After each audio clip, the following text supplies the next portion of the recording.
Hi, welcome back to this week's episode of We're Gonna Talk About It. I'm Joanna with your host Joel and William and Pauline. We are going to be talking about a very critical and quite interesting topic, and that is judging dating material, past versus present. How maybe to find your ideal partner and whether it's appropriate, kind, or unkind to judge dating material or your person that you want to be with according to their past. Hi. Hi. Now, I find this quite interesting because in my dating era, the one that's still ongoing, it's like a dilemma, a conundrum. I was like, so if I like this girl and she has a very terrible past, okay, terrible is a bit too big of a word, let me say, a bit immoral past, and morality is subjective, but let me say to the universal laws of that govern us, universal laws that govern us, restricted by religion, the morality aspect in that way.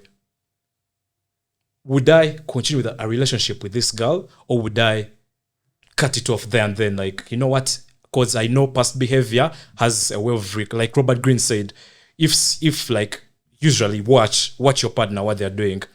And if they do something, keep note of it. Because when someone does something, there is a pattern. Yeah. They have been doing it before and they're going to do it again. They are bound to do it again. So a human being is also subject to this rule that if you had a terrible or immoral past, that I should not take into accountability. For example, hypothetically, you're seeing this girl, you guys are in love, what? Okay, maybe not in love, but you're seeing each other. It has been like 3 months. Then later you ask her, and this is a common question among couples or people who are dating, where they ask each other, tell me about your past, thinking they can handle it, but 90% of the time you can't. And then the woman tells you, I've had like around 30 sexual partners before, and she's around 22 or she's 25. Then you're like, cool. They're there. What do you do now? It's for real. What do you do? We avoid them. But And also women, on the other hand, like a man tells you this, that my past has been kind of this. I've dealt in drugs. I've slept with 50 countless women. women's. Yeah. Experience. Okay. is it okay if we first go around and people list the things The past. Yes, Yeah. the things. If someone tells you I have done this, 0. Let us start with you. Yeah, we'll start with things people have done and I say no. Killed someone. like he says it at the first date and you're just Okay. I don't know why it's when people because you have cornered me and then my mind first went blank. I don't know if you guys get those things sometimes. it's okay. But definitely one is if you've ever hit a woman. That's a very big, I think we're listing red flags now, but that's a red flag. That's a red flag. Why don't I state one? Then you state one, then you state one, and we go around like that. You're trying to get the hit of you. Okay. Yeah, she mentioned Hit that. a woman. Hit a woman. I think if you've had more than You have a number. 5, yeah, I 5. have a number. And if you've had That's more crazy. than 5 sexual partners. Okay. Okay, no, I'll ask you maybe after. 5. I'll ask you after. Maybe 5 is a bit. Maybe that's very I'll ask you limiting. after, 'cause But I'll ask you after. okay, if it's double digits, starting from 9, I think that is honestly too much. 9, 10. That's crazy. It's a double digit. Yeah, 10 is a double digit, So that's where you draw the line. that's where I draw the line. I think that's a bit. William? Although this doesn't go to say that I haven't been with somebody that Exactly. had. Yes. I was, But now that, but now like in your present self, you then cannot. in my present self I cannot, because then I had a very difficult time staying within the boundaries that I'd created. I had that weakness, but now I can stand behind my boundary and really just stand on my business. So now I can't. Okay. Matter of fact, let me push it back to 5 because now I can. Yeah. Very politically correct answers. I like that. I think that you're going to say one thing and you're going to act on something else, but that's a discussion for another time.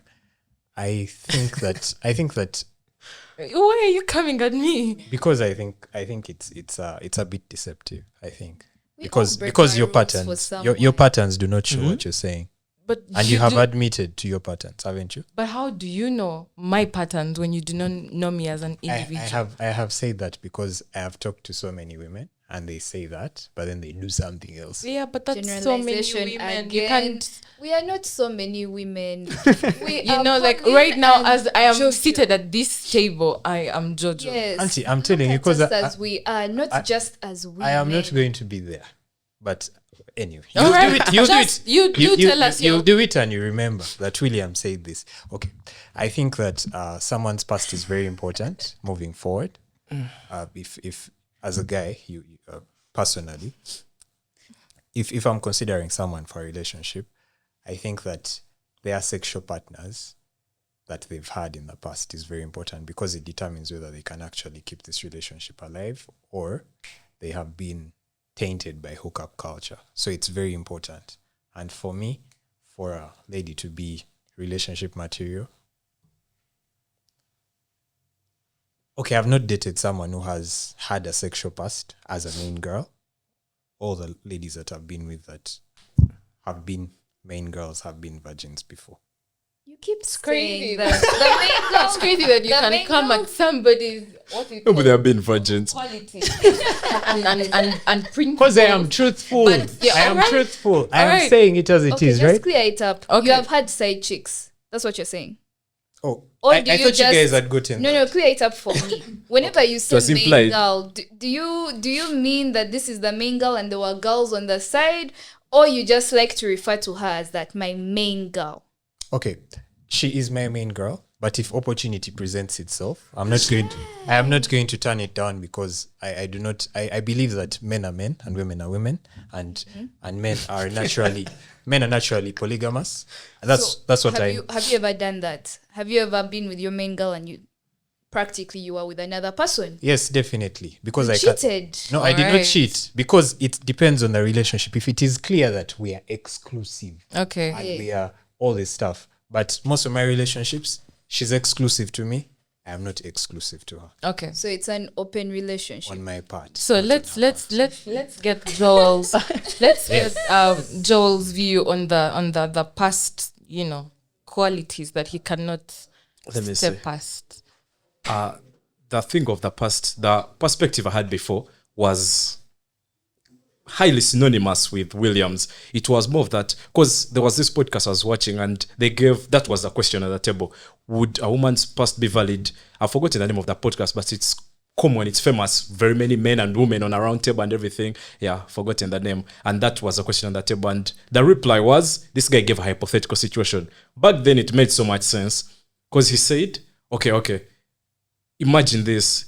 As a lady, you've been told that you're going to meet, like, let me say, William, or let's give it John. John, you've met John, but then there is a fortune teller, and what they tell is 100% accurate. Like, there's no doubt. Consider it a hypothetical situation. Okay. What they're saying is no doubt. What's going to happen in the next 5 years is that John is going to be the brokest person on earth, like the brokest person you've ever met or dated. Yeah, he has nothing to his name, but you guys are in a relationship together. But before even before talking to him, you've just seen him like away, and then someone has revealed to you this information, this side piece of information. Mm-hmm. Would you now allow to be approached by John and actually engage in a conversation and which will lead to a romantic relationship later? And most of the girls answered, no, I would not. Because what you will have to offer in 5 years if you're going to be the brokest person? Then you pose the question to a man. Imagine this woman is going to be the brokest, same scenario, whatever. The man said, oh, obviously, I'll take up responsibility. For men, responsibility gives them meaning, something like that. But now, in relation to what we are talking about, he was trying to say, a man's past does not matter, yeah? It's his future that matters. What is he going to be able to provide in the future? And then a woman's past matters because when I look at you, I'm not looking at how you're going to provide for me in the next 10 years. But what kind of morality are you carrying with you? What kind of person have you been before? What integrity, character? What kind of person have you been? Have you slept with many people? Okay. Yeah, and that was his kind of view and everything. And I believe that for quite some time. Don't you think that's kind of social construction-ish? I think it is social construction-ish because on that very note, a man's past doesn't necessarily matter as much. Yeah. But he used to beat every single partner that he ever had from the moment he started having partners. not in up that until sense. He was this focusing on Because- promiscuity. Please don't use extremity. No, but yes, but like the thing is, the past is the past. Like, I think let's. extremities are also supposed to Yes, because it's a part No, of his no. past. True. Okay. From what he has said, his focus was relationship wise. Yeah. That okay, maybe your thing of sleeping with many people as a guy, you get having many sexual partners. That's what he was talking about. Poses a health risk. No, like sport. If he has done that for all that time and he hasn't gotten any diseases, which means he has a what? A method to his case. But He seems to know what to do and when to do it. And him being smooth is not. What if he just hasn't been caught Exactly. yet? Relax. What No. If he hasn't- No, there are some men who are very clear from the beginning that yes, you are very pretty and you're nice, but there are so many of you in this world, and I won't lie to you that I'm going to be with you and only you. You get, and depending on how successful this guy is or how smooth he is, he might not even have to tell you. You'll pick up on that from the way he moves. You get his mannerisms, how he's able to talk to you. I just don't think I'm going to be with that kind of person. And no, like you will see how smooth he is, and you guys tend to ask this question: am I really the only one? How did you learn to do all of these things? How come it has been this fast? You get, like, you meet a guy and he's so quick, he's hitting everything the way it should be, he's saying everything the way it should be said, and you're like, this is a habit, he knows how to do this. So in your mind you'll be like, okay, this guy might have other people, but as long as he doesn't show it to me physically, it's fine. You get, it's fine. For some women. For some, like the way that you have said it, I do believe that that's true for some women. Okay, Like, I don't everyone want to has- sound like an asshole, but I think that we are not that special, and we seem to be the same as other people. Men are similar to other men. Women are similar to other women. When you say I am loving, I am caring, that's my qualities as a woman. Most women are loving and what? And caring. You get. Okay, so that means I should- So what I mean by you not being special is that the characteristics that you're saying that some women, when we're talking about Machiavellianism, narcissistic tendencies, toxic masculinity, I do want to say this, but most women will say that they hate bad boys, but they will be with a bad boy. A lot of, especially in our age, people are fond of, for some crazy reason, people are fond of like toxic relationships. I'm telling you, more than they like to admit, women actually want to be with the bad boy. Yes. Because he's the intimidating boy. Yes. You know? So But like, he is not the right Actually- pick for a long-term relationship. So she's going to have a kid with this guy. He's a bad boy, right? He is dangerous. You get, he is a type of guy who does not conform to anything you say. You get, she's going to have a kid with this nigga, and then later on she's going to regret her choices and then look for the nice guy. But then she's going to be with a nice guy for like a year, 2 years in yeah, marriage. then what about You know, those the women thing who that- love the nice men from the So I feel like that whole philosophy and notion of the bad boy, I feel like it's a specific set of character traits that you're supposed to possess. Yeah. For example, I got this from that series, The Sex Life. Tell us. This other person, okay, he had a perfect man, but he was a perfectly nice guy. So the other guy wasn't, like when you start the series, Like Kaka, right? yeah, the other guy wasn't more of like, when you start the series, you contrast your mind and you're like, oh, the other guy is now the villain. But when you complete the second season, you're like, this guy was actually not the villain. He's thoughtful, he's loving, he's kind, he's what? Just that he possesses some character traits that set him apart present him as a from the bad boy. husband. Okay. Yeah, but he's not necessarily a bad boy. He does not kill people. He does not intimidate people. He does not threaten. Yeah. But he carries No, those but- few character traits. You know, you guys, yeah? It wasn't like this a number of years ago. It was Like not. statistically, because this one I read about it online, yeah? For Gen Z, as we have been classified, Gen Z, millennials, what's the one before? Boomers and whatnot. Jenny. The majority of the things that you have described were mostly seen in millennials, yeah? But researchers have noticed a trend in Gen Z. People are not as interested in toxic masculinity as much because Gen Z has been kind of a bit of an I've had enough kind of generation. I want peace. Yeah, but when you compare, like now as well of the 21st century and whatnot, and that trend, as I still say, social constructionism of the bad boy, yeah? Years ago, it was the good boy. If you ruined your reputation in the 18th century, ruining your reputation, though it was more on the women's side and Yes, all. it was. But there were still instances that there were some things you would do and you would lose your title of gentleman. Yeah. And you would be labeled, a certain kind of way, especially by the women. And what So- would that be? What was his title? If definitely not losing your virginity and sleeping around was... Is it a rack? A wreck? Something like that. No. A rake. No. Rake. No, hold on. I need to go back. Okay. Yeah. What would bring more shame to the home? A woman sleeping around or a man sleeping around? No, Back in then. those days, it would definitely be the woman sleeping around because more was placed on her virginity. There is what we call what's it called? Social in psychosocial tendencies when it comes to relationships and how society works. There is natural selection. You get those who are good at dealing with stress, multitasking, being able to conquer the world and still coming home and be loving and caring to you and listen to you and be that rock that you want, you get, is very hard. It's very hard to be accomplished and still keep to your ideals and not tolerate certain things because society says that it's now okay and you should, but then evidence shows that it's not. I think it's very hard. That's why it's not easy to do. I think I have a question for you. Yes. So you consider yourself a traditional man, right? I don't consider myself anything. I consider myself a realistic man. A man who weighs his options and makes decisions based on what is best for him and the future.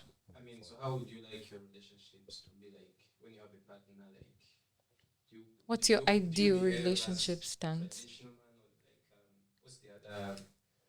Like, how do you be there? Like, how do you? When I'm in a relationship with someone, I think that I have a role as a man to make sure that you're taken care of. I have a role as a man to make sure that you're taken care of, to make sure that you do not have to worry about things financial. You do not have to worry about things to do with decision making when it comes to big decisions like, okay, you have issues in your life, you can come to me for solutions. So I believe in provisioning. So I always try as hard as I can to make sure that the girl that I am with, the main girl that I am with, What do you expect your partner to be? But before she's able to get any of those privileges, she must qualify. She must not have a promiscuous past. She must not go to clubs, girls, trips, all that stuff. All that Strips. yes. Because we both know that women are very good at hiding for their friends. They're able to hide stuff. You said girls. You You, get- said Girls girls trips. trips. Yes, girls trips. Going alone with your girls. We have gone to Dubai. You've gone to what or stuff like that. I prefer a girl that hasn't had those experiences because I can show her new experiences. And secondly, I also know that when someone has been doing that, it tends to lead to promiscuity. Not every girl, but majority of people who are in such a setting, the likelihood of promiscuity happening is very high. Okay. I prefer a feminine woman, a woman who is very simple in her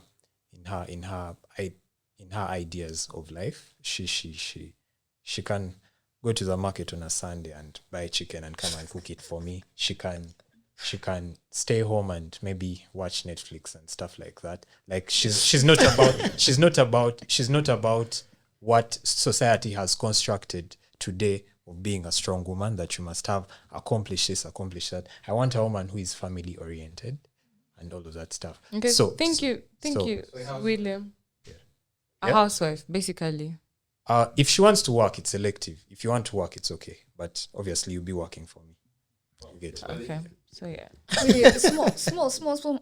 Would you put those same expectations on you, especially the one of girls trips? If she told you, I told want you going men on a are boys' men trip. and women are women. I am not apologetic about that. There are things I can do that you can't do. You get. So it is very, and I realize this. you need to protect women from themselves. They tend to make bad decisions when they're hive-minded. They tend to make very bad decisions that they regret later. For example, being with a bad boy and then regretting later that he was a bad boy. For example, making choices financially, because most women carry the most of the debt in this world. They make very bad financial choices and then regret it later. But if you have someone who is logical around you, who can tell you, don't do this, don't work at this time, don't buy these things, because you're going to be in debt in the next 5 years. You get? So you need someone who is logical around you. And you need a competent man for that. I'm not saying every man can do this. You get? But like I said, it is hard. It is very hard to do. You understand? But you have to do it if you expect compliance. So if you asked me a few years ago, what would my perfect world be, and what my ideal partner would be, I feel like it would be angled under a certain kind of way. I will admit, like in my Form 2, Form 3 there, I was kind of under that negative feminism wave and all. I think mostly because I had seen a number of, in my description, as I said, people that harm... Where was the light? No, it's when I delved into deeper understanding, especially in my Christianity and all. So when you ask me the kind of perfect world, back then I would have said, I want a world where women are completely free and on top and do this and own this and when this and when that. When you ask me today, I say I want a world where everyone has God. Like, it has become a centeredness in my life. And in the depiction, I like the depiction of what a biblical relationship should be, what love should be. I don't like what our construct in social construct today is. As I told you, I don't believe in absolutism. I don't believe in a number of things that I see. But don't you think it's absolutism when you say that Christianity is... Oh, no, I've picked my absolutism. There is the thing. Yeah, I've picked my absolutism. Double standards. But, because that's a loophole in that. But for me, with what I want deep in my Christianity, I don't care if the guy is broke and this has like wait, I've not hit the nail with my, like, the way that for me I approach that situation is going to stem from my Christianity and my faith in what I've built it out to be. As I told you, for me, if he is broke and I've been in a relationship with him and I have no job, I'm going to go get a job. And I'm going to find a way, like, I'm going to encourage you, like, I need you to get your ass up. That's not the only job in the world. Support him until he gets back on his feet. Yeah. But if that's what my faith demands. Like, that's what I'm trying to angle. Like, I'm still working on that. I want everything I do in life to stem from my faith. Like, that's the goal. Because otherwise, if it doesn't stem from faith, I feel like man in general, our own logic is not dependable on. Men have made mistakes, women have made mistakes. Like, that's an equal thing. But to me, I believe God is absolutely perfect. So in order for me to reach my goal of a perfect life, it has to stem from faith. So you should be God-fearing. Yes. And I want a society that's God-fearing. For my ideal person, I've told this to my friends. I've told this to countless people. The first thing I look for in a guy, like, I ask for, what do you think about Jesus? Are you Christian? Like, that's the first thing. Like, that's the first thing. Because as I've stated before, like, for me, I don't see myself ending up with someone who doesn't have that in their life. Like, that's one thing I've decided. Everything else can now stem. What are your views on marriage, on children, on this, and this, and this? I want someone who has an open mind, but also doesn't settle on certain issues that are strong.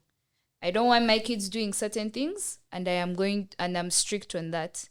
I also don't want a man who behaves for the, as you guys may say it, for women being promiscuous. I also don't want that in a man.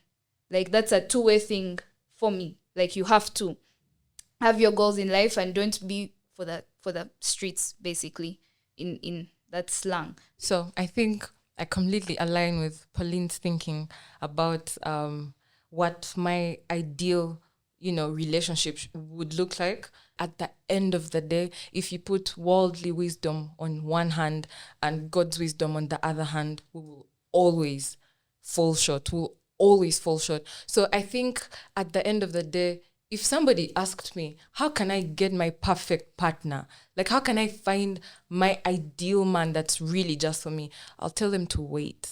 Like, wait as you commune intentionally. Wait sexually as well, right? Yes. Yes. Wait intentionally, wait consistently and honestly and with a lot of humility with the Lord. And he will provide, because we don't know his ways, we do not know his plans, but we know that they are perfect. So I wish society could be 1 billion times more God-fearing than it is now. I think we'd be bound to be in much better places. Wait on your partner and wait with the Lord.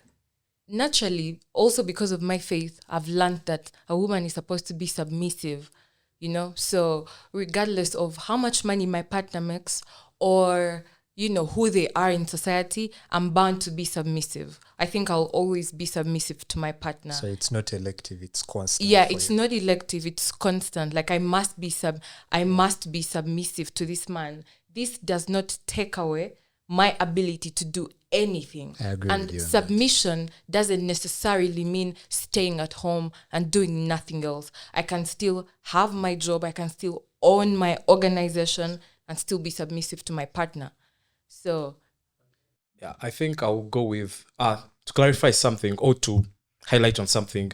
Submissiveness is not being subordinate. I think in the modern social construct where women take it that where the notion is that they're pushing a thing of like, you have to be submissive, and the Bible says that as well. And then when women think about it, what comes to their head is subordination. They're like, oh, no, I cannot allow that to happen. I was also born, I'm a human being, but it's not that. It's completely different. yeah. The kind of man I would be in a relationship, Jordan Peterson had when he started out, he said his audience was majority men.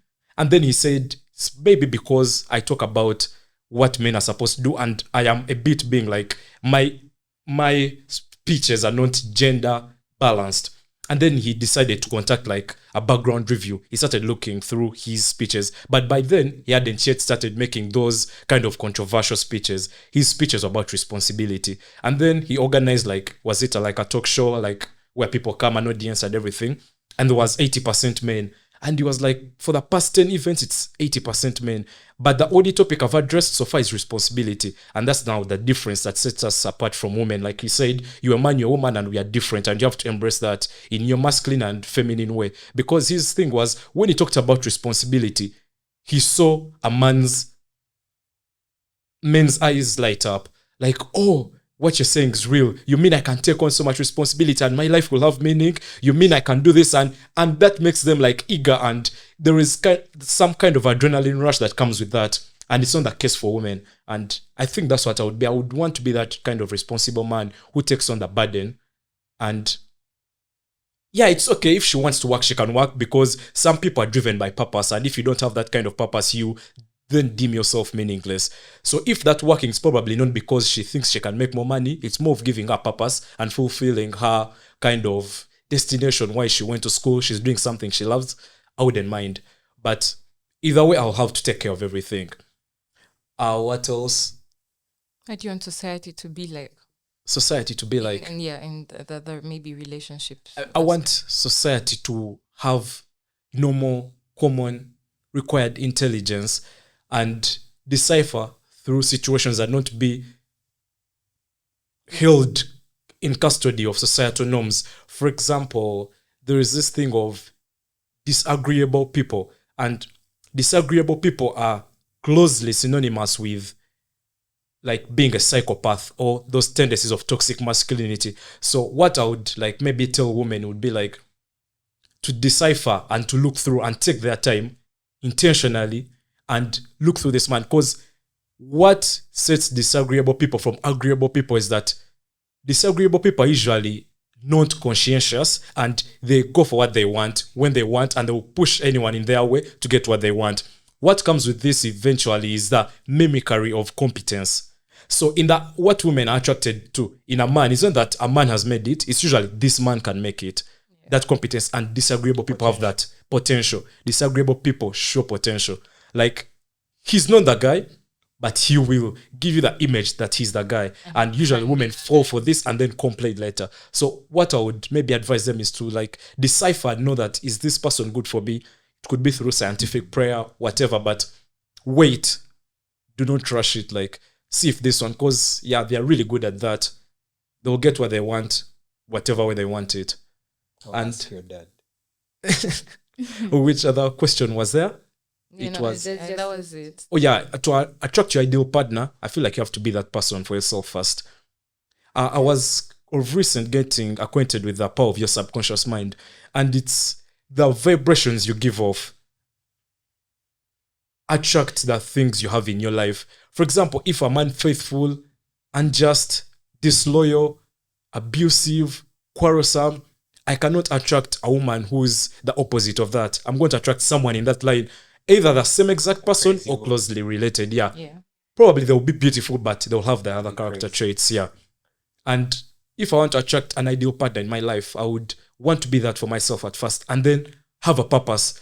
And that's also something I want to encourage people. Like, if you go into someone's, most especially men, you go into a man's life who has no purpose, then become his purpose. He'll expect you to fill that void because he wakes up feeling useless. You guys are now dating. He now wants, it's more of like a dopamine rush dating you. And at one point it will like wear out. It will no longer be there.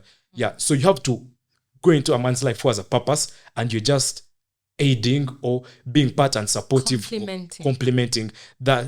Individuality has to exist between the two parties. You should also have your own purpose as a female. That's why people are getting clingy. Like if you see like Instagram reels, YouTube, it's unreal. Like it's crazy. It's crazy. Oh, I want to do this. I want to do this. We have to bathe together. What, everything.